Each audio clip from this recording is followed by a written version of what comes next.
People doing extraordinary things to help others. If he didn't do what he did, we would have died. Heroic acts that have sometimes meant the difference between life and death. And he was just crying, "Don't let me die, don't let me die, save me, save me." Amazing acts of courage. It was just a natural reaction. This guy needs help. Captured on dash cams, CCTV, and mobile phones. Incredible stories from the UK.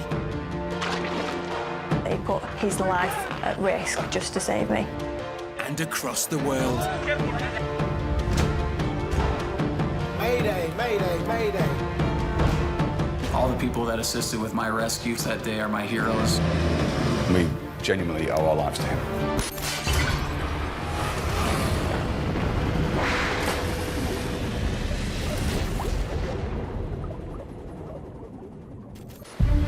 Today on Saved on Camera. Two friends on holiday in Kenya face disaster as their fishing boat sinks.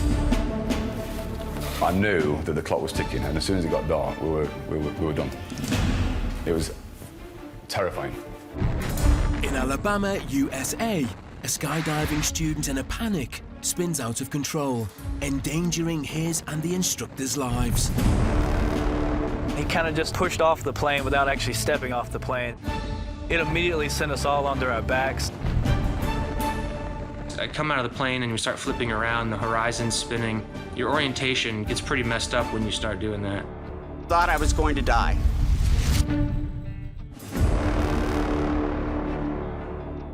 In the UK's Lake District, a climber makes a wrong move, causing him to take a fall.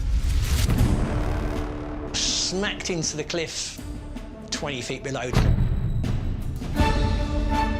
Having injured his foot, the only way to rescue him is by helicopter. But there's a problem. The helicopter pilot started saying, "This is a really windy night. I'm really struggling." And in London, a fire has started in the middle of the night in a block of flats. He was shouting and screaming that his friend was trapped in a flat across the road. It was a basement flat and it was on fire. The residents are all asleep. Just get out.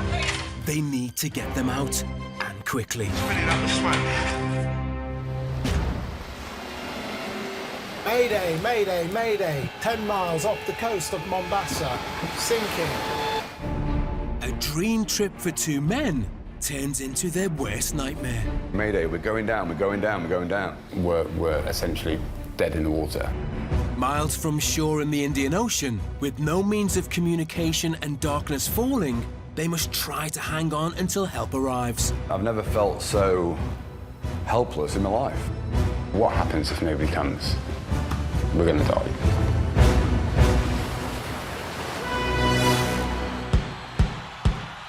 Friends Ash and Mark first met at a festival close to both their hearts. Glastonbury Festival, I've been going since 1997 and never missed a year. That's where I met Mark around 12 years ago. Bit of a random encounter, actually. We'd just been watching Snoop Dogg on the Pyramid stage, I think. We just hit it off straight away. Yeah, it's just like an instant connection, friendship. It was good. 11, 12 years later, we're still going together now. It spawned a great friendship. But keen for new adventures, they decided to swap the muddy fields of Glastonbury for the sandy shores of Kenya. Mark's been going to Kenya for the last few years with his daughter.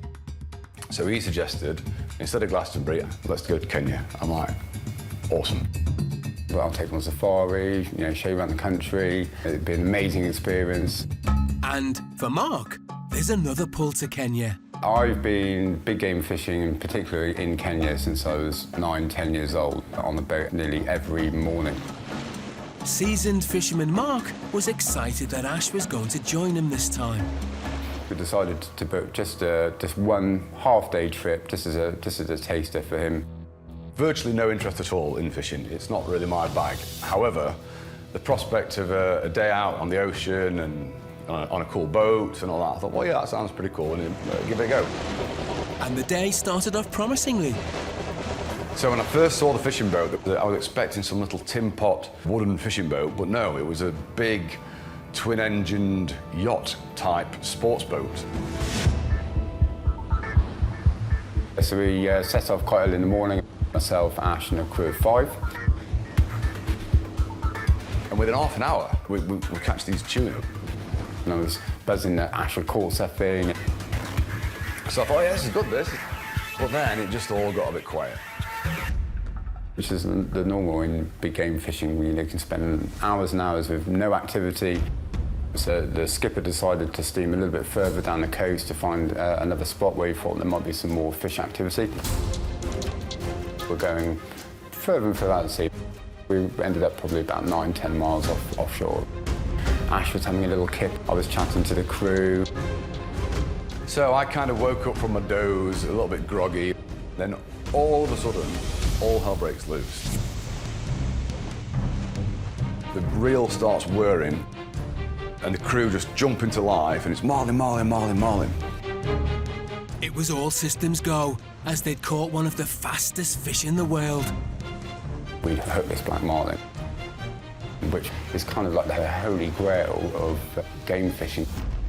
Mark's got into the fighting chair and he's battling with this fish. Everybody was excited. He's clearly in his element. The fish then takes 100, 200 metres of line, dancing on the surface, jumping. And I'm sat on the upper deck watching all this and thinking, oh, come on, mate, get it done. The captain of the boat puts both engines on full power. The boat was having to get reversed and repositioned and basically trying to track or follow the fish. And in doing all this manoeuvring, quite a lot of water was washing over onto the lower deck. The boat's designed to take on an element of water on the deck, but it was quite obvious there was more water on the boat than there should have been. The increasing amount of water on board was starting to ring alarm bells, but the crew seemed to have it under control. But for how long? They went and opened up the hatch to look down into the engine room. And when they came up, you know, there was a clear look of concern on their faces. The water was rising faster than they could bail it out, and panic was starting to set in. At the back of the boat's going under. The owner of the boat comes upstairs. He's got panic or fear or something in his eyes. And even first-time fisherman Ash could tell the situation was looking precarious. Ash said to me at that time, he's like, are we going to be okay, mate? And I wasn't completely sure that we didn't have quite a serious problem. The crew were still making desperate but futile attempts to avoid the boat sinking. The captain decided to put both engines on full power. I think the idea was either gun it until we get to shore, or at least get as close as we can. But the boat's taken on that much water, the engine's under strain. 2 or 3 minutes into that, one of the engine failed. Oh, no. The engine alarm's going off, so you've got beep, beep, beep, beep, beep. Not long after that, the second engine goes. We're essentially dead in the water. That's when the Mayday call went out. Mayday, Mayday, Mayday. Mayday, Mayday, we're going down, we're going down, we're going down. That's the last thing you want to be hearing when you're on a boat. As the boat began sinking, the panic on board escalated. The alarm's going off, the boat's starting to tilt. We're sinking, we're going down. When their SOS call was received, there was a glimmer of hope. Somebody from the shore picked up the Mayday call, saying, you know, where are you? But that hope was to be cruelly dashed. There wasn't any GPS on the boat, so we couldn't give any coordinates. Oh, the situation's bad at this point. And time was running out as the boat started to sink from under them. At this stage, the boat is going on its side, so we're all clambering over the side of the boat. People are slipping off the boat and we're holding them back on. Mayday, Mayday, Mayday. The boat was going to sink. We knew we needed to get off it. It was at this point when I said to the guys that when this thing goes down, we need to make sure we're well away from it. And everyone moves away and let go of the boat, and down it went. Within a couple of minutes, the whole thing just went.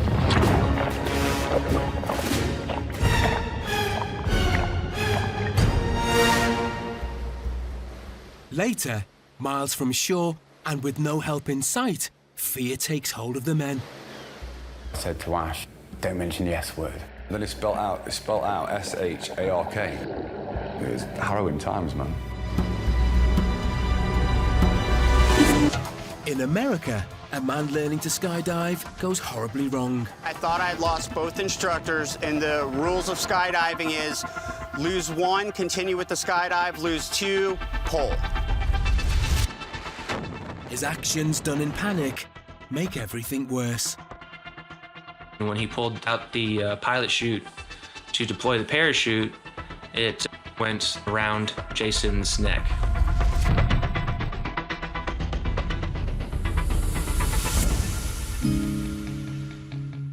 Jason Hills has a passion for extreme sports, one of which takes place 14,000 feet in the air. I love skydiving.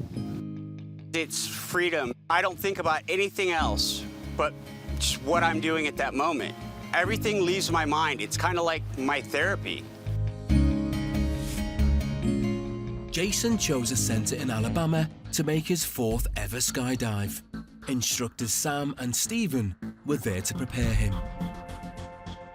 It's usually not a problem teaching somebody on the ground, but when you get up in the air and there's the stress and the sensations and the noise, and it's almost like fight or flight, and they're just they're worried about surviving.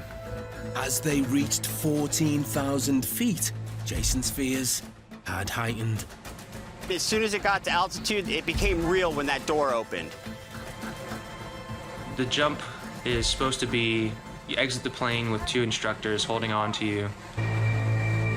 The student's supposed to give us a count, like a 1, 2, go. And we got the 1, 2, go, but he never really went. He kind of just pushed off the plane without actually stepping off the plane. And once that happened, it just kind of got a little weird from there. It was like I was pulled out of the door and almost thrown over the top of Jason. The unique situation in this one was he was upside down, like immediately out the door. Usually, they flip over as we're going out. I come out of the plane and you start flipping around, the horizon's spinning. Your orientation gets pretty messed up when you start doing that. With the clock ticking, the instructors must get this dive under control. But in the chaos, the worst happened. I opted to let go because Steven, he seemed to be more in control than I was. I thought that I was the one that was supposed to let go. After I let go, I realized that no one was holding on to Jason. I knew I had lost Steven, I knew I had lost Sam, and I was alone in the air.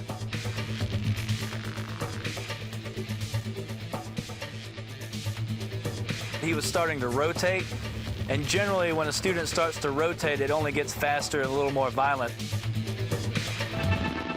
I thought I'd lost both instructors, and the rules of skydiving is lose one, continue with the skydive, lose two, pull. Due to Jason's orientation, when he pulled out the pilot chute to deploy the parachute, it just went through the middle of them and then around Jason's neck. When it was wrapped around my neck, I thought I was going to die. His instructors had only seconds to react before the main parachute would open and likely strangle Jason. When the pilot shoots out, the parachute's right behind it. I was just trying to make sure to get the lines out from around his neck before the parachute came out.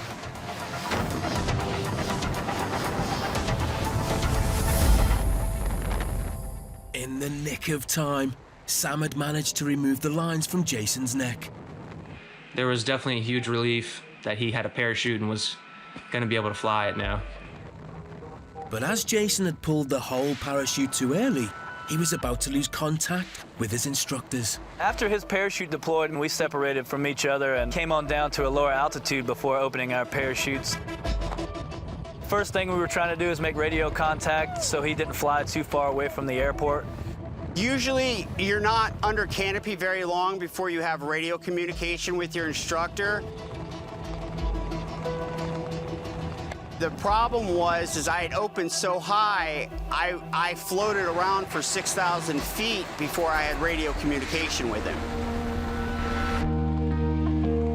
Finally, the ground was within reach. He just needed to land. He landed about like a typical student does. They usually land a little bit hard on their first, I would say, 6 landings before they actually figure it out. When I got to the ground, it was relief. It was just amazing. I was so happy that I lived through that. After such a close shave, all 3 men had made it down pretty unscathed. It was a little jokey and light because we try not to make it seem like, you know, oh my God, dude, you just almost died. It was more of just a camaraderie and laughing about it, and hopefully it won't happen again. And despite his close call, Jason, a natural-born adrenaline junkie, isn't planning on curbing his skydiving anytime soon. A lot of people would have quit skydiving after that jump and maybe started bowling. But not me. I came back and my jump count's around 240 skydives. But this is one skydive instructor Sam is not adding to his list of best adventures ever. To date, the jump with Jason is my worst student jump that I've had. I actually have not had a student get away from me, deploy around his neck. Yes, this was quite a unique situation, honestly. And Jason knows he owes his life to Sam and colleague Stephen. I was so thankful to those guys. They did what they were supposed to, but they're very humble about it. They saved my life.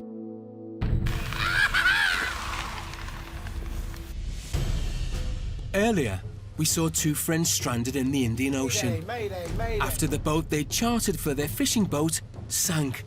Within a couple of minutes, the whole thing just went. And down it went, and that was it.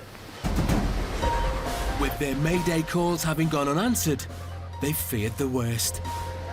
We are adrift, 10 or so miles offshore, and we're at the mercy of the ocean. It was terrifying. Now, in deep water, adrenaline and survival instincts kicked in fast. We needed to stick together, so we created a circle, and we all held on to each other's buoyancy aids and rings, and so we were like, you know, nobody let go of anybody. But as the men treaded water, fears were starting to surface.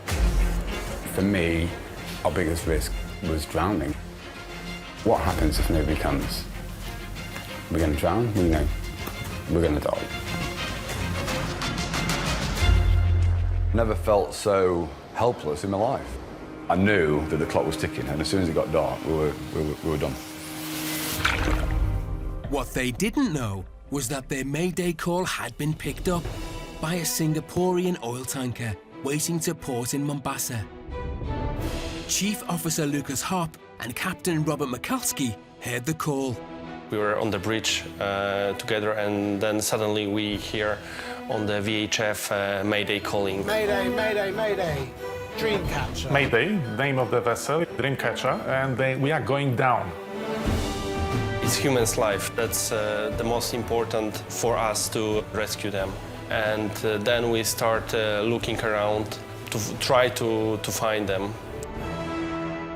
Despite wanting to help, without exact coordinates, they were searching for a needle in a haystack. It's a very large area to search for, so it is very, very big problem to find the vessel. Back with the men, drowning wasn't the only worry for the group left floating in the open ocean. There was a point where I said to Ash, don't mention the S word.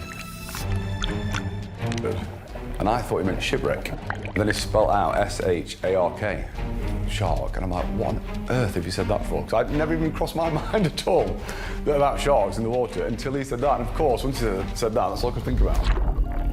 So that was going to, be a concern, especially after it got dark. I became very aware of how much I was paddling my feet, treading water, and I made a conscious effort to minimise my movement. We observed some fishing boat. We had binoculars, and the distance was about 8 miles. The vessel was capsizing. The swell was incredible, really. You know, 3, 4, 5 metres at a time. All you could see was a wall of ocean. It was unbelievable, unbelievable. So you're scanning the coastline. On the horizon, we could see a ship. Finally, they had a glimmer of hope. All our focus was on this vessel. What if it just keeps going? What if it hasn't seen us? What if it just sails past us? Because I knew that that was pretty much our only chance. Nobody else were coming. And if this tanker doesn't stop, we're done. And we just watched it about 40 minutes of heading towards us, but not directly to us, but heading in our direction. Anyway, it was difficult to see. We could see only heads. We could see only heads in the water. And I guess it got to about half a mile away from us, and then it just stopped in the water. And it sat there for what seemed like an eternity, with nothing happening at all. It was harrowing times, man. Finally, the ship's lifeboat was on its way, and the wait looked to be over. We lowered the boat, and in about 5 minutes, we were very close to the people in the water. Then I swam out, got the rope, and then took that back to the crew, and then we all ultimately pulled ourselves up on the rope. We just start pulling them to our lifeboat to pick them up on board. As the nightmare came to an end, Ash was overwhelmed as he stepped onto the lifeboat. I looked up, and the guy piloting the boat, Chief Officer Hop, looked down at me. I said to him, now you're safe. So all the adrenaline and everything else just left my body, and I just absolutely crumbled. Yeah, he looks happy that he's on the boat now. And that was it. It was the most amazing feeling. But there was one last challenge they had to face. Picking up survivors from the water was only the first part of the rescuing operation. When they came alongside the vessel, it was the second part, which was also very difficult because of swell and state of the sea. As we were looking out, we could see the ladder doing this, and there was a very real danger of us getting smashed and squashed between the lifeboat and the ship.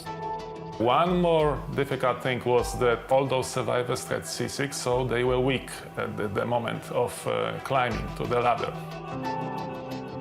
Thankfully, there was a large crew on the tanker to assist with the final stage of the rescue. When all of them were on board safely, I took a deep breath, and I was happy that we could save them.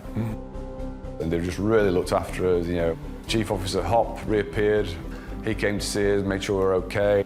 Lots of crew members were coming up and asking if they could take our photos. They've been involved in quite a major rescue operation, and they wanted to come and see who they'd plucked out of the ocean.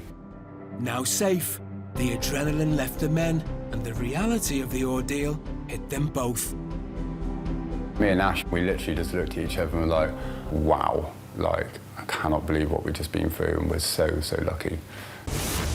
In the Lake District in the UK, a dramatic ground and air rescue is launched when a climber falls off the side of a mountain. Next thing I remember was just smacked into the cliff 20 feet below. Keswick, a market town sitting at the north of England's Lake District. It's a popular stop-off for tourists and outdoor adventurers, and it attracted Bob Woods and his wife to open their own B&B in 2004. We're very lucky to live here in the Lake District because everyone's so friendly. Everyone's here for almost the same reasons. Everyone just loves the outdoors. Bob's days are full, and not just with the B&B. I play in a ukulele band in Cockermouth called the Kooks.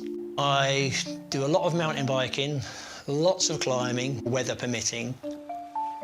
I've been climbing 15, 16 years, 17 years. So I'm very competent. My head, which is the most important part, my head generally is all over it. But it's not his head that is the problem. It is his sense of direction, something Bob would admit causes a few jokes in his local climbing club. I've got a very big reputation for getting lost on routes, and I'm often wandering all over the place, which brings lots of amusement to lots of people. Even me, because it's like, you know, what's the worst that can happen?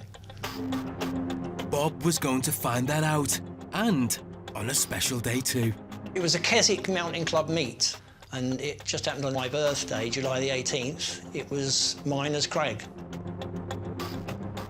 Miners Crag is over on the Newlands Valley, so it's quite remote. It's not so well climbed, so there's lots of stuff where there's never been grabbed hold of before. The climbers divided into pairs. Having started with a relatively easy climb, Bob and his partner Dave decided to take it up a notch. Harler is hard, very severe, but we were warmed up and we're both quite competent, so off we went. The first part was really straightforward and I led it very comfortably. Their first position, known as a pitch, they'd successfully climbed, and it was Bob's partner Dave who took the second ascent. He went up maybe 15 feet-ish, and he said, "Oh, blimey, this feels a lot harder, Bob. Do you fancy having a go?" And I got 15 feet above Dave, and I said, I put a bit of gear in. A cam is like a little device. You push a little sort of lever on the end of it, and it gets smaller. And then when you feed it into the crack, then it just gets wider in the crack and hopefully holds. And I clipped it and I said to Dave, if I fall on this, there is no way on earth this is stopping me going anywhere. I moved up past it and I just reached up my left hand to quite a small crimp, put my fingers on it, and it just all collapsed underneath my fingers, and then I fell backwards. I smacked into the cliff 20 feet below Dave. Dave is now taking my full weight, going at whatever miles per hour. Moving at that speed could drag both climbers off the crag. David put a bit of gear in, and lucky enough that held both of us. So this one tiny little bit of gear, about an inch wide in the crack, had both of us hanging on it. The pair were dangling off the cliff, and Bob knew a further fall would likely have been fatal. It was just pure rock underneath us. It was just lots of rocks. And hopefully it'd just been very quick. Later, things go from bad to worse. I just sort of sat for a couple of minutes, stood up, agony, sat down, stood up again stupidly. The pain was awful. Earlier, we saw friends Ash and Mark rescued following their fishing boat sinking off the coast of Mombasa.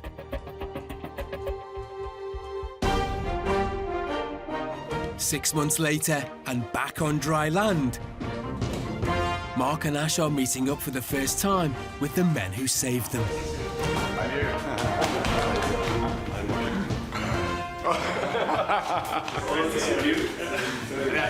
You know, Ash was sort of, it was never his kind of thing. He was like, you said this was going to be a good trip out. You know, look what's happened. I was like, oh my word. Actually, when we were still in Kenya, it wasn't so bad. But once we got home back to the UK, that's when you know, you see your family and all the rest. That's when the shock of it all hit more so, I think. And how thankful we are to you for, of course, you know, of course. Saved our lives. Yeah. Literally, saved our lives. My only worry was that if you can climb with no injury on board Right, the vessel. yeah, that was quite a climb up the side of the tanker. But not that it mattered. But yeah, but what a relief, you know, and of course you're the first face that I saw, and you look down at me and you said, that was a good face to see. It's like, yeah, so you look, I'm all obviously stressed, and I looked up and you looked down and you went, you're safe now. And as soon as you said that, I just crumbled completely. The men know just how lucky they were and who they owe their lives to. If we hadn't spotted them, they would have been in a hopeless situation because it was some 5 hours until darkness, and after darkness it would be impossible to find them in the water. All of us on the boat owe our lives to the crew of the oil tanker. I genuinely believe, had they not found us, we wouldn't be here today.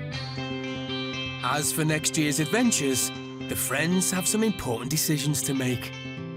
Yeah, so we haven't thought about next year yet. Go back for the 50th anniversary of Glastonbury and go back to what we know and do every year. Maybe I will go back to Glastonbury, maybe, I don't know. But certainly no more boats. In the UK, a police officer searching a house is interrupted by a neighbour. Was shouting and screaming that his friend was trapped in a flat across the road. It was a basement flat and that it was on fire. He rushes into the smoke-filled building to alert the residents. It was pretty bad, you couldn't see the exit at all. But can this police officer get everybody out in time? We need to keep on at them. Look, we need to get out now, get out now. Just get out, it's just filling up with smoke.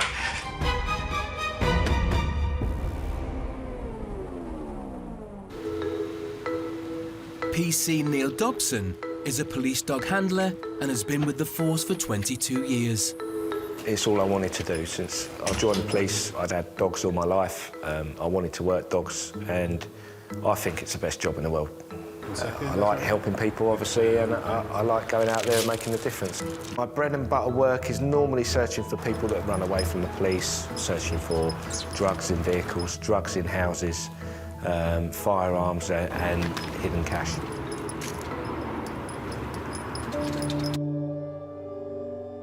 But on this night in Croydon, PC Dobson becomes involved in an emergency that's not his usual type of call-out. I was searching a house for drugs when we had a knock at the door from a member of the public who was shouting and screaming that his friend was trapped in a flat across the road. It was a basement flat and that it was on fire. As soon as you're told there's a fire, the lives are in danger, so everything you're doing right there and then gets dropped. We came out of the address, looked across the road and saw smoke bellowing out of the windows of the flat and can hear the guy inside screaming. I've run to the back of my car to put my dog away. 3 of my colleagues have run across the road and they've managed to drag the guy out through a kitchen window. It was then that a member of the public pointed out that this basement flat was connected to flats above, which were 3 stories high. And being 1 o'clock in the morning, everyone's asleep. With thick smoke rising rapidly into the upstairs flats and residents unaware of the situation, PC Dobson races inside to raise the alarm. You don't think, you just do. It's just kind of an instinct thing. There's people in trouble, and I know that if it was one of my family members, I'd know I'd want someone to go in and help them. So at that point, you just start shouting, fire, fire, get out. Fire's growing, yeah? Just get out. And you can't really rely on them. There may be vulnerable people that can't hear, can't see, disabilities, so every single flat had to be visibly cleared. PC Dobson has to think fast to avoid potential disaster. It was at that point that I realised, actually, I've really got to just start kicking doors in, because there wasn't time to allow for people to react and come out and put their clothes on. It's a case of you need to get out now, because the smoke was starting to fill up into the ground floor. There were 2 girls that came in with me into the flats and they were helping residents out. There was a mum and a baby that needed some help getting out of the flat. They were helping them. My job pretty much was the brute force of getting all the doors open.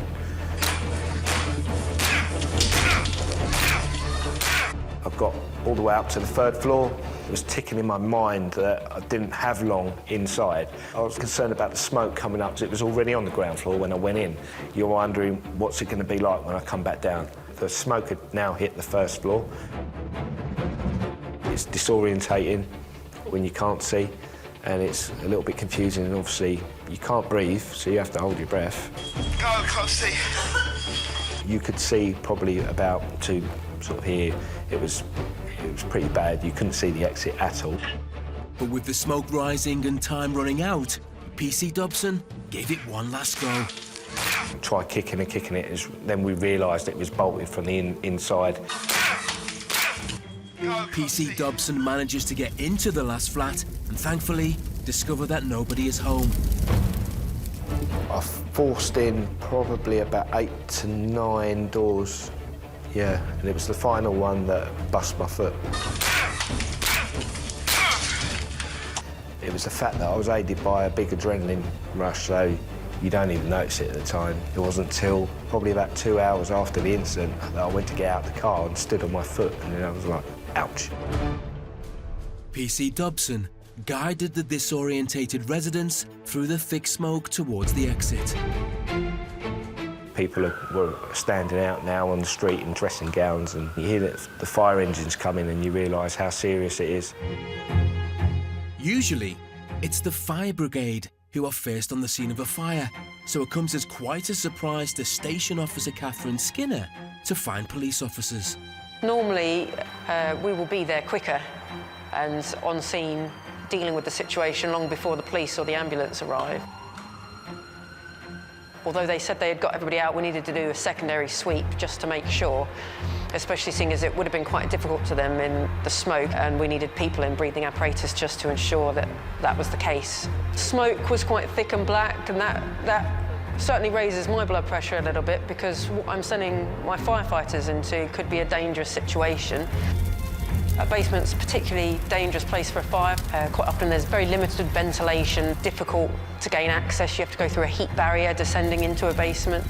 There is a potential for a greater loss of life. After a thorough search of the building, firefighters confirm that no residents are left inside the smoke-filled building. I was concerned when we first arrived that it would spread to neighbouring flats or the flats above, but because the crew was so quick in their attack on the fire, we did contain it to the original flat. With all residents accounted for and thinking nothing of his heroic actions, it was business as usual for PC Dobson. And basically, I came out and obviously the carnage outside of people in shock. They were treated by ambulance crews and fire brigade, and I then left the scene. So I literally went straight back into shift mode and cracked on with the rest of my shift. It's great that the police were there so early to get people out, because the smoke would have been getting worse and worse. So the earlier the occupants were out, the better. And it certainly made our lives easier knowing that we didn't have 4 floors worth of occupants to evacuate ourselves. I spoke to my sergeant afterwards and told him that I'd injured my foot. He said he'd look at my body cam footage to see how the injury took place so he could do the injury report, and then obviously he saw the whole incident take place. PC Dobson's own safety was the last thing on his mind. All I wanted was peace of mind that everybody did get out, because the smoke was that bad that I think you probably would not have survived much longer in there. Will I do it again? Yeah, 100%. Yeah, I wouldn't even think about it. To me, it's just doing my job. Oh, good lad. Good lad. Back in the UK, 2 climbers are dangling off a cliff, held on by just a tiny bit of gear. If it fails, they face certain injury or even death. It was just pure rock underneath us. It was just lots of rocks. And hopefully it's just been very quick. 10, 15 minutes later, a couple of the guys had finished the climb, they'd seen us, so they made their way across and they fixed themselves into the rock. Then they fixed themselves to Dave, and they got Dave back up onto the ledge. And they had me tied off. They just said, Bob, we're gonna have to lower you down. So they lowered me down gently to where the first place I stopped, where I could sort of like get myself really comfortable. Here, Bob realised his injuries. I just sort of sat for a couple of minutes, stood up, agony, sat down, stood up again stupidly. The pain was awful. They were going to need to be rescued, and the call came through to the Keswick Mountain Rescue Team and John Hunston. Somebody who's fallen from a crack and potentially have much more serious injuries. They might have some internal bleeding, which is always difficult to contend with on the hill. As John reached the scene, he was surprised to see a familiar face. I thought I recognised him, and Bob said to me, "Hello, John." So, "Oh, hello, Bob. What are you doing here?" It's very strange to rescue somebody that you find you know. But any catch-up between the friends would have to wait, as the question of rescuing Bob was much more pressing.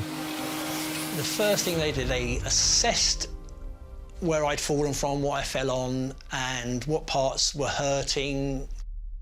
When he just touched my heel, it was like And he said, we're not sure, it says, but it could be a broken heel. His injury would stop Bob being able to climb down, even with the mountain rescue team as his guide.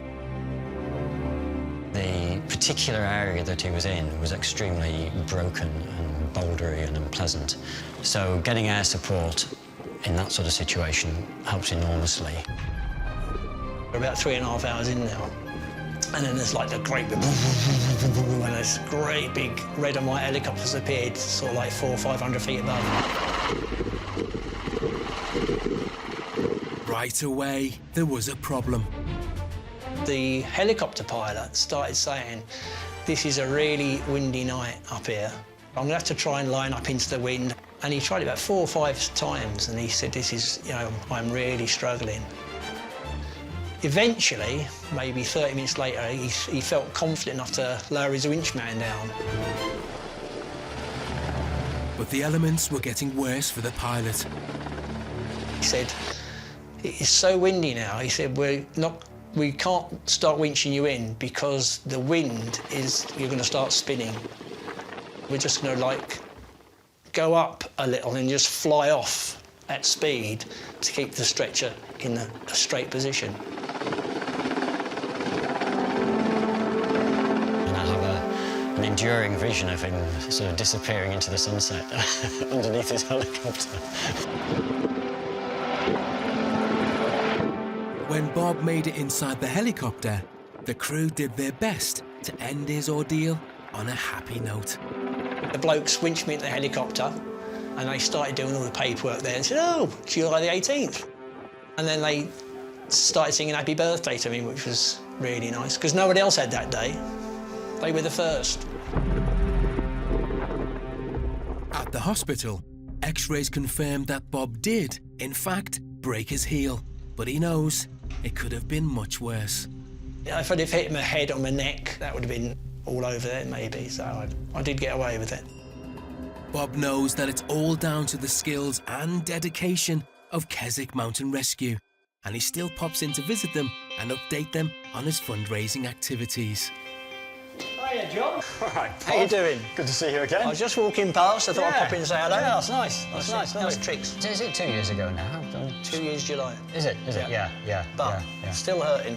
Is it? Still hurting. Oh dear. Doctor said 1 year, now it's been 2+, and I'm still, Gosh. not quite right. So what does that stop you doing? Nothing. Oh right, good. I'm just it's not a pain, it's discomfort as opposed to pain. Yeah. Bob, though, retains a positive outlook on the events of that July day. It wasn't a bad way to finish a day up. A nice helicopter ride in the sunset. It was a great birthday present, wasn't it? Oh, Helicopter yeah. ride. Yeah, you pay a lot for that. I'm sure I owe somebody a lot of money for that. Especially you guys, walking all the way in. And he has a fundraising update for John after a successful busking event with his ukulele. So we started at 11, and by 1 o'clock we had raised about 300 quid plus. We know it's going to a very, very good cause. Yeah, that's fantastic. We really appreciate that. I was very, very lucky, yeah. It could have gone very, very wrong.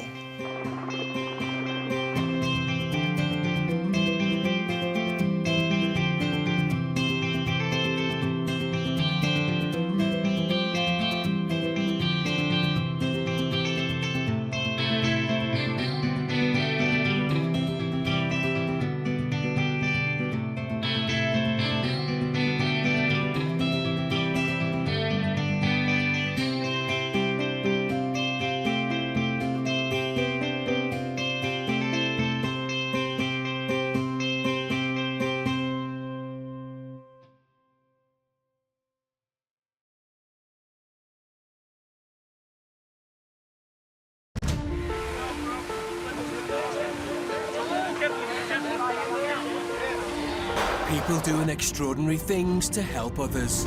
If he didn't do what he did, we would have died. Heroic acts that have sometimes meant the difference between life and death. And he was just crying, don't let me die, save me, save me. Amazing acts of courage. It was just a natural reaction. This guy needs help. Captured on dash cams, CCTV, and mobile phones. Incredible stories from the UK. He put his life at risk just to save me. And across the world. Mayday, mayday, mayday. All the people that assisted with my rescues that day are my heroes. We genuinely owe our lives to him.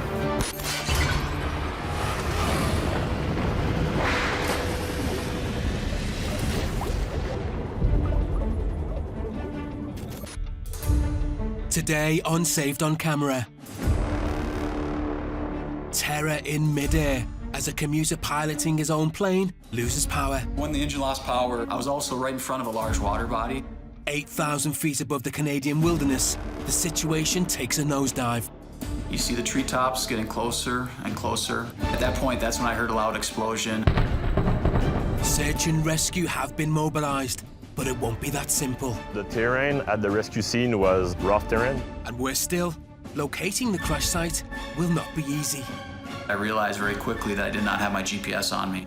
I knew I could be in the woods for days. In the UK, a local animal lover was surprised to find that a dolphin washed up on their beach was still alive. We've never had a live dolphin stranding. We needed to move him. As more rescuers joined, they knew the clock was ticking, but moving the creature was looking unlikely. It was a very large dolphin and very heavy, and for the two of us by ourselves to move that would have been impossible. A woman on holiday in Bali takes a terrifying fall into a volcano during a nighttime hike. I realised the height she'd fallen. There's no way she could have made that. With no emergency services in sight, it's down to her fellow hikers to help as her life hangs in the balance. It was scary, especially because she had hit her head. Time is definitely critical. She was turning blue. I had nothing to actually treat her injuries. I was pretty certain that we were going to lose her.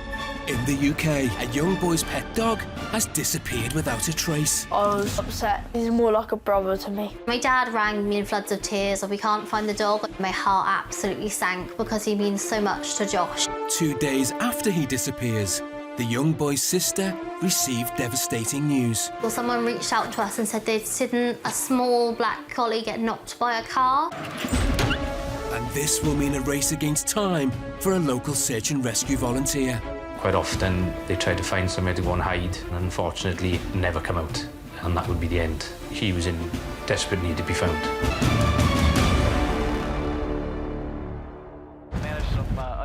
In Canada, the pilot of a light aircraft has noticed a problem during a morning flight.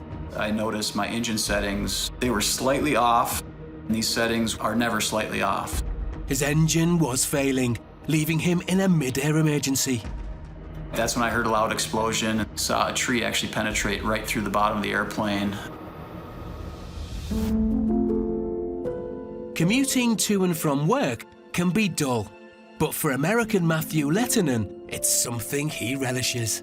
I fly a Cirrus SR-22. It's an American-made aircraft, single engine. 13562 for 9 Sarah, good day. So that morning I was excited to fly because it's a very rough, remote, but beautiful part of the world. Matt was getting ready to commute from the mine he owns in Canada to his family home in America. When I arrived to the airport that morning, there's a standard procedure for a pre-flight check. Check the fuel sumps, check the oil level to make sure there's nothing that stands out as being irregular on the aircraft. The checks were acceptable, given the weather conditions were lovely, beautiful. Everything was checked off, ready to depart. Departure that morning from the Wabash Airport was standard. I was climbing up to 8,000 feet. I've flown up to the mine site probably 6 times, but I was very excited to fly out that morning to see the scenery, to see our mine from the air.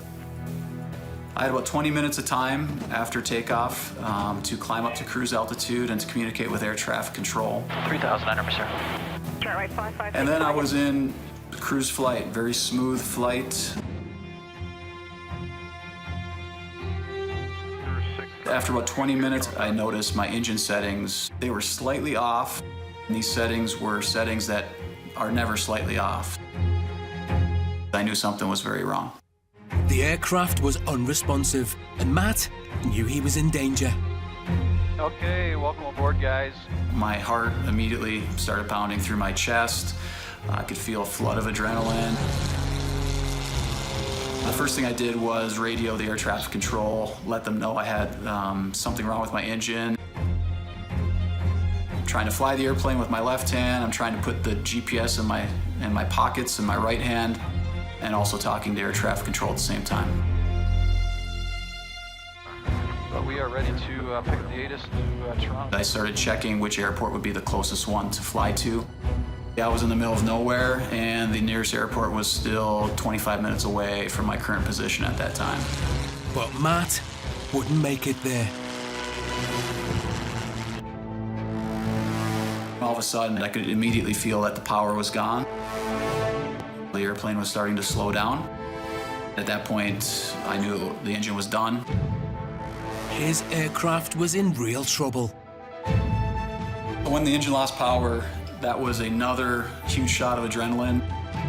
I don't recall very clearly the communication I was having with air traffic control. I remember trying to relay to them my GPS position. As fear set in, Matt must act quickly. I was right in front of a large water body. I did not want to crash into the water. And I remember looking down, trying to find, as flat an area as I could to set the airplane up over to pull the parachute. Even though the plane's safety parachute had been deployed, he was still in trouble.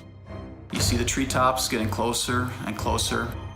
I just remember looking straight ahead, seeing the tips of the trees start to come underneath me. And at that point, that's when I heard a loud explosion. I saw a tree actually penetrate right through the bottom of the airplane.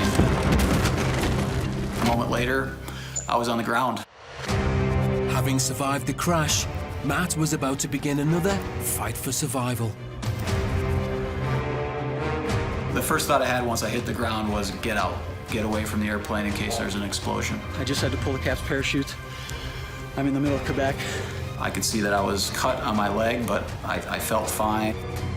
I'm breathing very heavily, I'm sweating, and I was just trying to calm down, to try to think, what do I got to do next here to survive? I was about 65 nautical miles from the nearest human being, so I knew that it was very important for me to establish communications with somebody. I knew that if I did not find my GPS device, that would likely and almost surely be fatal for me as well. But his GPS was still in the plane, and it was dangerous to go back. With the plane in the distance, I can see fuel leaking out the wings. So I'm gonna stay a safe distance away until I know all the fuel's leaked out. It took me a while to work up the courage to go back to the plane. The fuel is largely drained out. The GPS was sitting on the seat. He could now start a call for help. I'm in the middle of Quebec, trying to get my SOS to work. I had prepared ahead of time to get the proper email addresses of where I could send these messages. The first thing I did was enable the SOS. Quickly started messaging both NAV Canada and my father so that he could pass it along to everyone else that I was okay. I was not getting confirmation that they were going through. With no acknowledgement of his messages, Matt decided to try and find a place where he could get a better signal. It took me about an hour to hike up a hillside to find a clearing where I could actually successfully send and receive messages.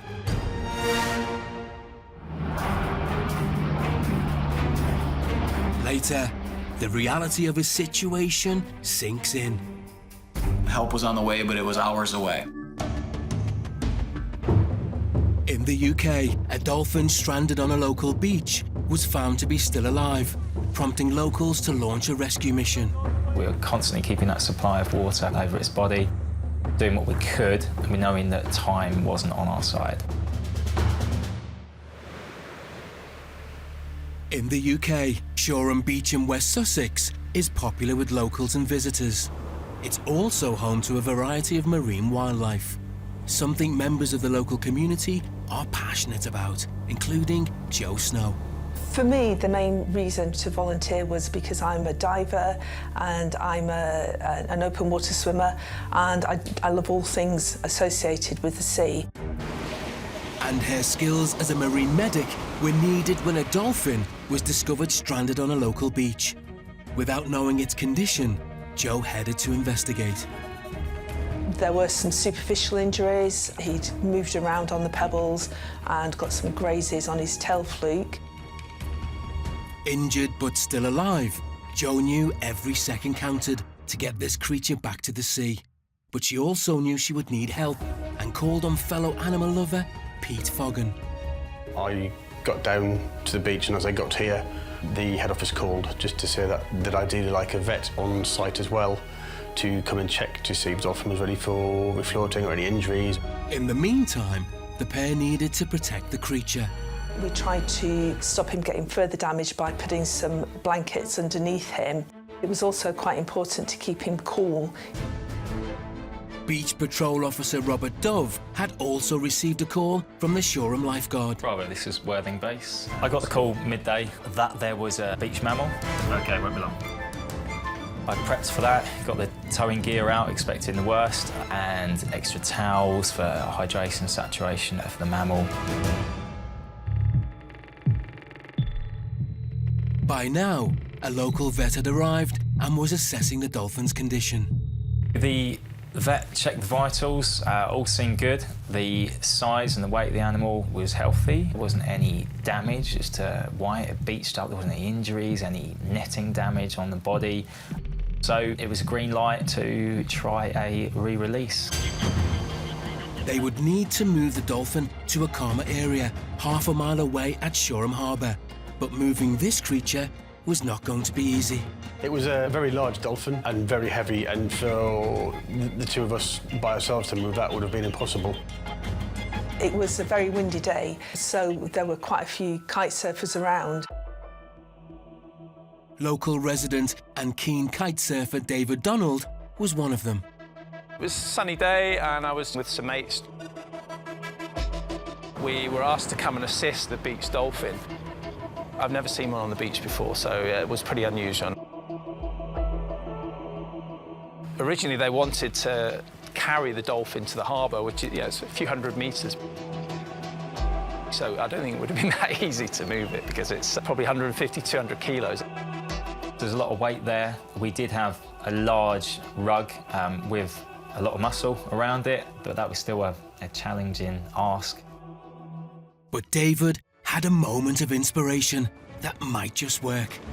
As part of my event business, I've got a big mat, so I suggested it. They said, yeah, let's give it a try. So the guy from the Beach Patrol, who was there on his quad bike, he gave me a lift back to the house to grab the mat. Later, with the dolphin having been stranded for 2 hours already, will David's plan to get it back to the water be in time? In the UK, a young boy is left devastated when his best friend goes missing. Me and Dad decided to go out searching for him. We kept looking around, but we couldn't find him. The boy's sister has heard that the dog has been hit by a car. It was absolutely devastating, just the thought that he was hurt somewhere and we couldn't really get to him. And concerns for his welfare were mounting. Quite often they try to find somewhere to go and hide and sit it out, and unfortunately never come out, and that would be the end. Dogs are a man's best friend, but for one young man in Wales, his dog Socks means so much more. Socks has changed my life a lot. He's more like a brother to me. He always runs around. He's sometimes a bit of a lunatic, and he's so fun. Socks was brought into the family to help Josh at a tricky time in his life. Josh relocated down to South Wales to live with us when his mum got ill. It's quite stressful starting in a new school, new friendship groups, new area. It was quite difficult because I didn't know a single person.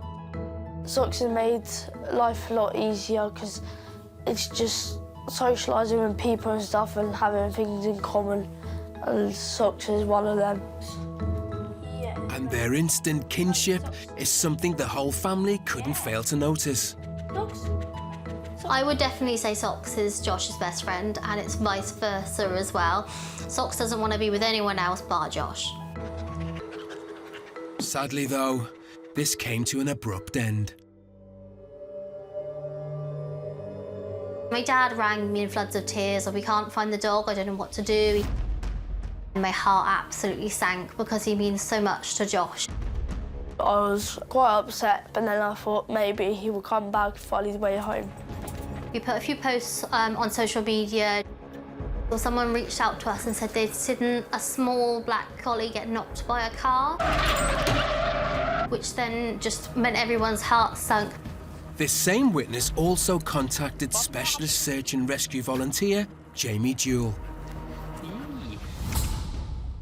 I run Mad Dogs and a Welshman Doggy Daycare in Swansea, and I'm also a volunteer pilot for Drone SAR for Lost Dogs. Drone SAR is a volunteer search and rescue group with both drone users and ground crew to go searching for lost dogs. All the while, though, Josh and Hayley kept up their search. Me and Dad decided to go out searching for him. We started calling his name and stuff, and we kept looking around, but we couldn't find him. It was quite a hard couple of days. Josh really struggled, and he just wanted to be out looking every single day. Trying to keep him calm throughout the whole process was quite difficult. But in the background, Jamie was getting ready to start a search. He knew time was against him. It was 2 days after the incident had happened. My impression that the dog wouldn't have been eating or drinking in that time, and potentially with an injury that could be bleeding, he was in desperate need to be found. Quite often they try to find somewhere to go and hide and sit it out, and unfortunately never come out, and that would be the end. I was told the location. I knew what area I was going to search on that particular day. And later, knowing how inaccessible the location would be, could Jamie's drone have the advantage?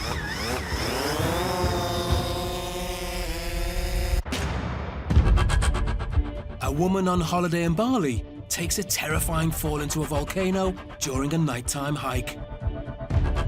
I realised the height she'd fallen. There's no way she could have made that. With no emergency services in sight, it's down to her fellow hikers to help as her life hangs in the balance. It was scary, especially because she had hit her head. Time is definitely critical. She was turning blue. I had nothing to actually treat her injuries. I was pretty certain that we were going to lose her.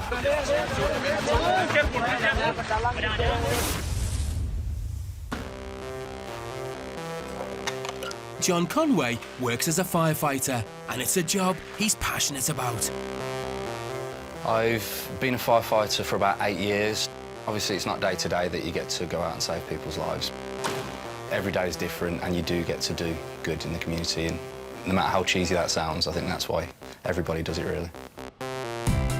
Dorina Agaci, originally from Romania, now lives and works in Dublin. I work as a paediatric nurse in Cromwell Children's Hospital. I always liked helping people. I know it's very cliche, but it's true.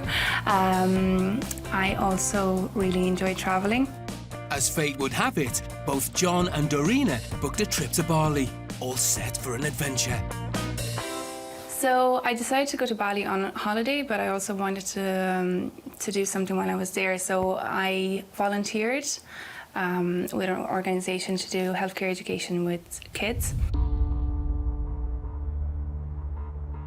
One of the main reasons I wanted to go to Bali was the famous Mount Batur volcano. I heard that the sunrise treks were actually phenomenal, so that was a big part of why I booked to go there. I was really excited to do it, although we were up at 1 o'clock in the morning. It was busy. There were a few groups there. The guys did warn us that the terrain was quite bad. It was very slippery. Once I got to the top, there wasn't actually a great deal to see because it was pitch black and we were all just sat there waiting to see the sunrise. And I heard a woman screaming just behind me, and that's when I realised that someone had fallen into the crater. We just all heard a very loud scream. At that point, all the tour guides just left us and they went into the crater. And they said that someone had fallen in and that she's bleeding. John was keen to help, but he faced problems he'd never come across before. She was 40 metres down and I'm on my own. I've got no first aid kit. I've got literally nothing. It's just me stood there in a vest. Regardless, John put his own life in danger and began the descent. It was only as I was getting towards the base of the crater I realised the height she'd fallen. There's no way she could have made that. She probably fell 20, 30 metres and then she would have rolled to the position I found her in. It was quite apparent that just looking at the fall, she had spinal injuries. Can you hear me? Can you hear me?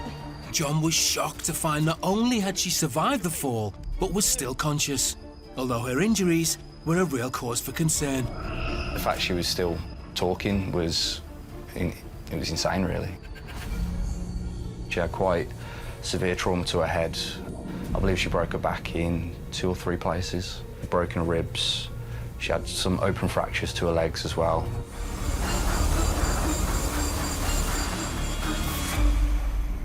Back in the group above, unbeknown to John, Nurse Dorina Agachi was anxiously awaiting news of the woman's condition.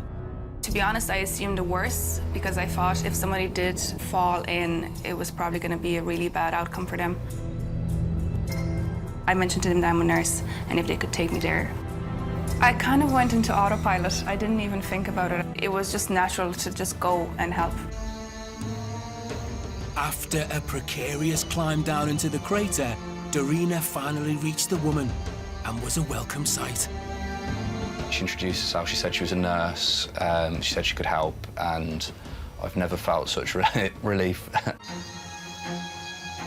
She had a few injuries that we were very concerned about, especially because she had hit her head. She had a big cut on her forehead.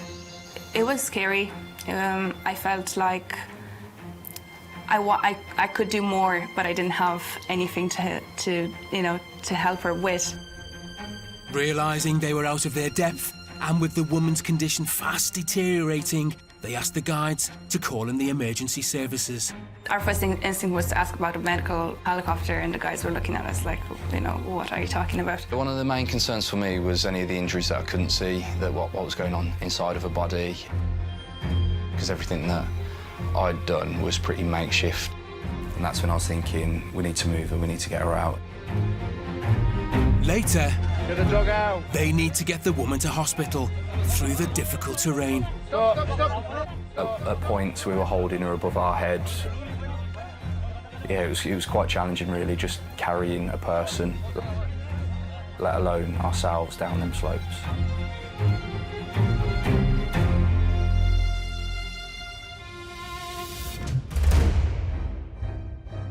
Flying over the Canadian wilderness, Matt Lettonen's light aircraft suffered engine failure. You see the treetops getting closer and closer. That's when I heard a loud explosion. And a moment later, I was on the ground. After a crash landing, Matt used his GPS to send out an SOS, only to find he wasn't getting a signal. It took me about an hour to hike up a hillside to find a clearing where I could actually successfully send and receive messages. Luckily, Matt's hike had been worthwhile. His call for help was heard by the search and rescue team led by Nicholas Brouard. Our role as search and rescue teams is to respond to emergency in remote location where anybody else can't go. But any rescue attempt would take time. We were about 2.5 hours of flight from the rescue scene. So there's a lot of things involved when we show up for a mission like this. We do some checks on the aircraft, we check our equipment, and then we start the helicopter and we're ready to go airborne. Back at the crash scene, Matt's hopes were raised when he saw a spotter plane overhead. I was getting feedback that there was an airplane overhead and I could hear an airplane overhead. I was being told that they could not see me. I returned back to my base camp, quickly started a fire. It made a lot of smoke. Come on, boys, you just flew right over me.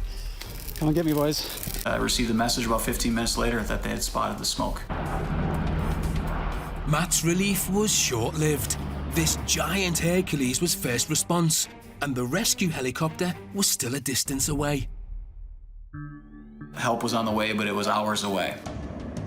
But the spotter plane had dropped a radio, giving Matt a direct link to the search and rescue team.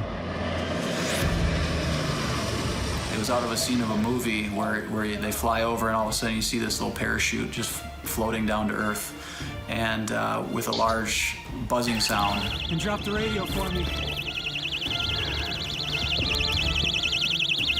The most glorious moment was not just finding the radio, but as I walked up to the radio, I could hear the search and rescue tech calling out my name. The helicopter was reaching the crash scene. A rescue attempt was now in sight. Matt sent a precise location of his position with a GPS. Because of that, the radius was narrowed and we were able to locate him pretty fast. The forest was dense, but there was a parachute on a tree. We were able to see the parachute, the plane, and Matt from the aircraft. Waiting below, Matt had started to believe that he might be finally out of the woods. Once the helicopter arrived, that was yet another feeling of joy, of optimism that this thing is coming to an end. When I went down on the cable, I was just 30 feet from the aircraft, so I was able to see Matt. The helicopter was overhead, the wind was incredible. As I got pulled into the helicopter, I'm just feeling joy. I'm just feeling very grateful that I'm sitting in this helicopter, and I was just in awe of them. On our way back from the plane crash, Matt was really grateful. He shakes our hand. Had I not been rescued in that relatively short amount of time, 5 hours, certainly at some point I would have perished from dehydration. I was surprised. I've been on another mission where the airplane looks less broke and the patient more injured, and I was really glad to see that he wasn't injured. But Nicholas firmly believes that Matt's rescue was partly down to his own actions. If Matt didn't have a GPS or any kind of mean for us to locate him, we could have been searching for him for days. However, it's the rescuers in the sky that Matt feels he owes his life to. All the people that assisted with my rescue from the Quebec forest that day are my heroes.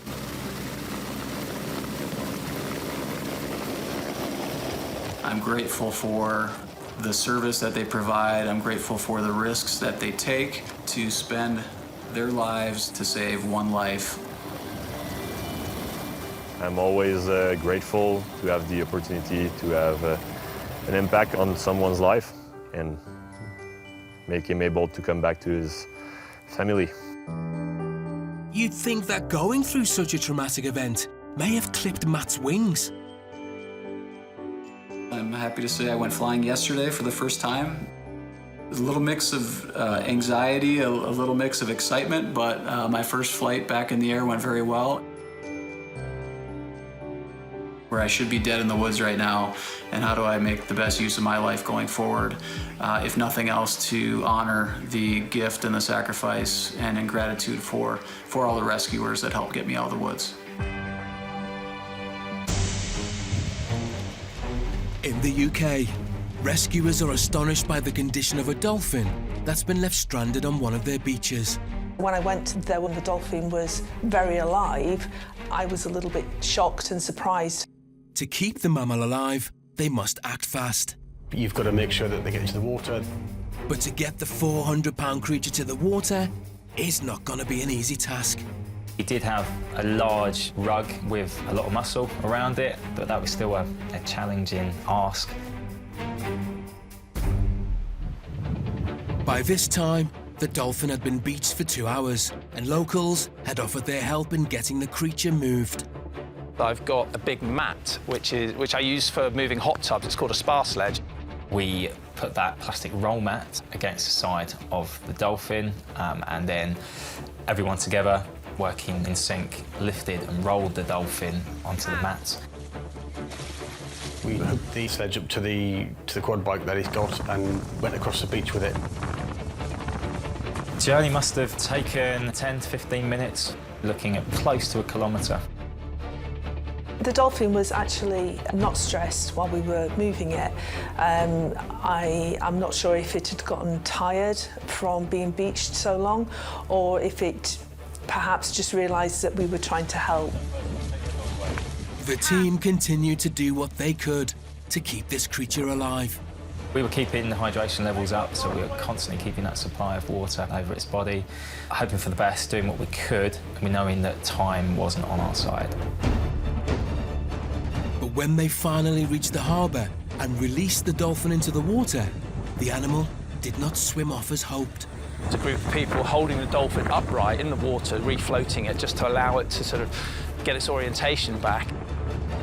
We initially tried to release it, and we removed the blankets and it toppled over to one side. To come this far and see the dolphin perish was unthinkable. But just when they'd lost hope, there was a breakthrough. 15 minutes later, it decided it had enough and it wanted to go, so we just dropped the blanket and it swam off. I didn't hold too much hope, but to my amazement, it survived. It done a few laps, and then found its flippers, shall we say, and steadily made its way out the harbour.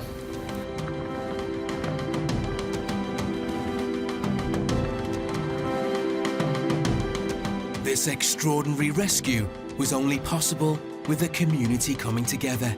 The dolphin's survival was thanks to them. I don't know if it would have survived if we hadn't had some people there with that specialist knowledge. It's not something that happens every day on shore and beach, that's for sure. Doing a great job together, really. Everybody sort of pulled together as a team. It was good. Yeah, adrenaline was flowing. It was good to have been part of something which had a success story at the end. Totally elated. I had a real lump in my throat when he swam away.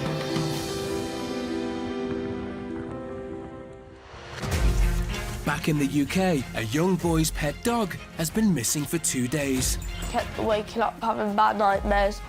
Despite searching high and low, there have been no sightings of him.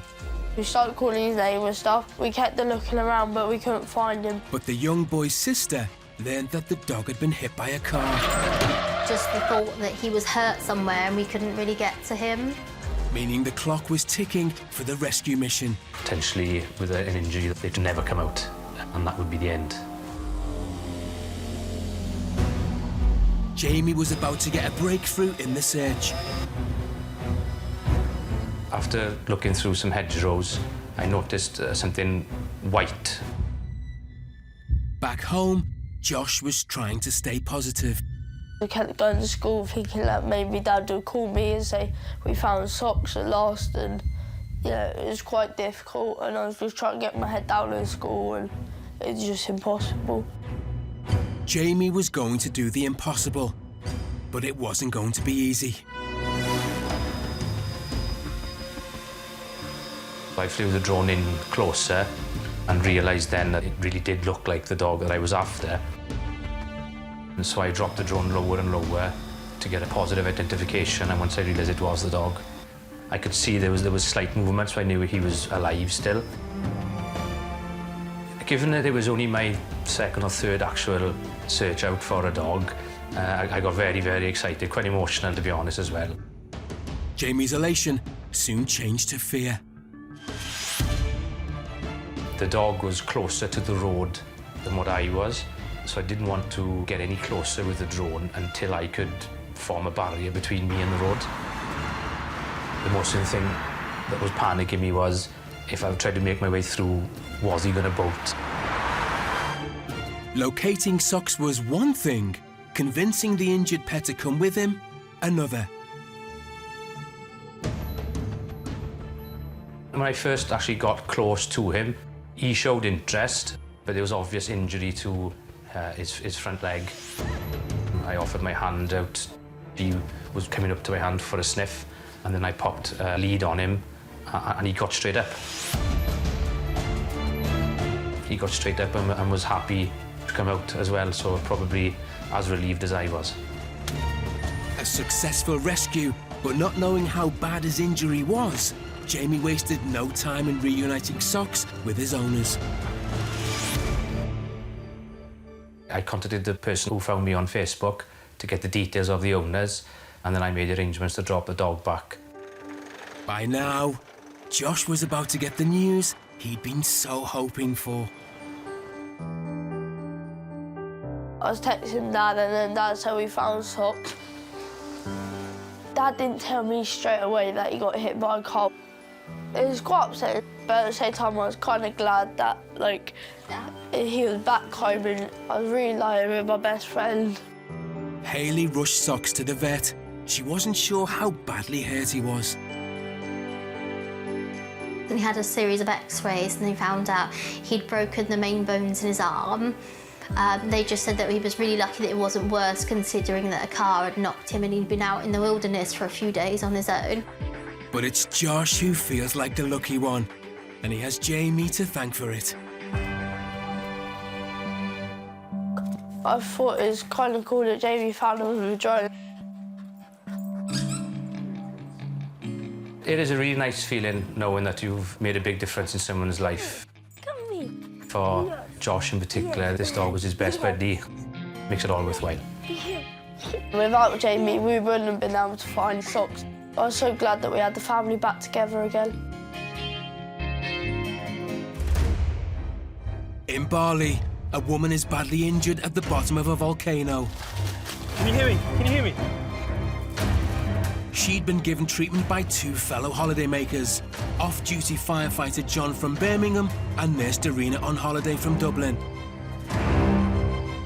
But it's vital they get her to hospital if she's going to survive.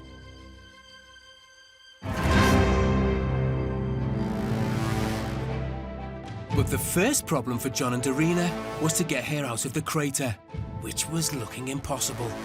Being in Bali and being in a volcano, there was no ambulance coming to help us, there was no paramedics. There was someone who brought a first aid kit, but the equipment they had was a piece of wood to use as a splint. So me and John were like, we took a moment and kind of a deep breath and like, okay, this is the situation and we need to, you know, do our best with this, yeah.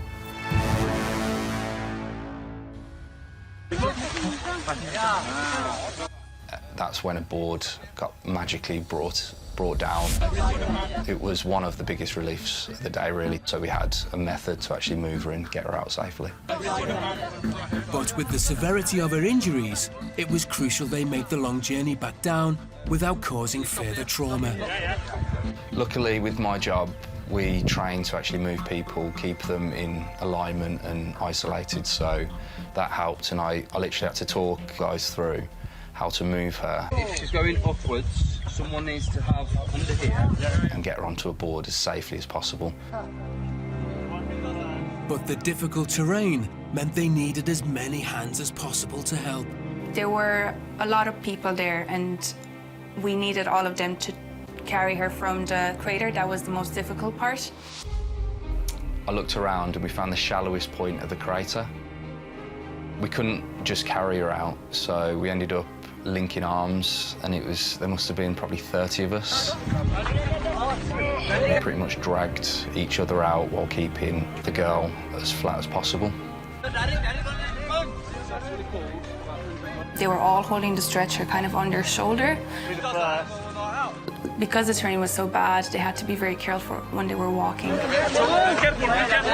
So we kept telling everyone to go very slowly. Obviously, the communication wasn't great. So we had to try and keep her as flat as possible, but obviously the incline was intense, really. At points, we were holding her above our head, and yeah, it was quite challenging, really, just carrying a person, let alone ourselves, down them slopes. And the physical aspect of getting her out wasn't their only worry. In front of the girl, we were both very calm and professional. To each other, we did say this can go in a very bad direction very quickly, so we were both, I suppose, aware of that. As we were going up, I kind of dealt with the carrying and manoeuvring her while Darina was kind of assessing her airway, breathing, and circulation, and making sure she was stable.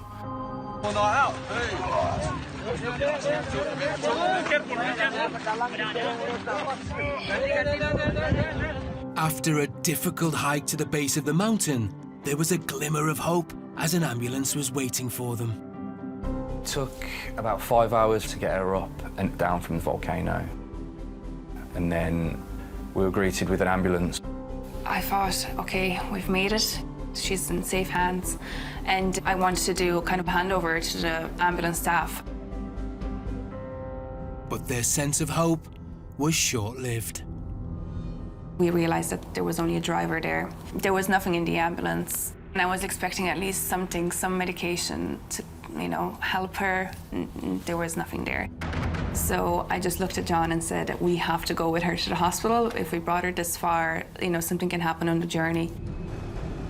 And there were more challenges to face on the 2-hour drive to hospital. Yeah, the journey in the ambulance to the hospital was pretty horrendous. We ran out of oxygen. The seats that I was on weren't bolted down, so I had to tie the girl down with my hoodie. She was in incredible pain. I recall me and Darina were holding her hand on the way and telling her that how brilliant she was doing. After the epic trek and drive, they finally reached the safe haven of a hospital. So when we got to the hospital, I was finally happy that she's safe. We just collapsed on the nearest chairs, and we were both starving and exhausted. On returning home, they learned the woman had recovered from her accident, and her survival was in no small part due to John and Darina's help. I actually get goosebumps really looking back on it, but as I landed in the UK, I actually got a message off her. Throughout the journey, I was saying, "Hi, my name's John, I'm a firefighter, I'm a brummie." And her first message to me was, "Hi, John, firefighter from Birmingham." Naturally, I welled up. Just all the emotions of what we'd been through, and she actually said, like, we'd saved her life. It was like, wow, like, it kind of hit home really what happened then. I was actually happy that I was there that day because I felt like me and John were supposed to be there for a reason. All three of us, we went through an extraordinary experience with a very, I suppose, positive ending.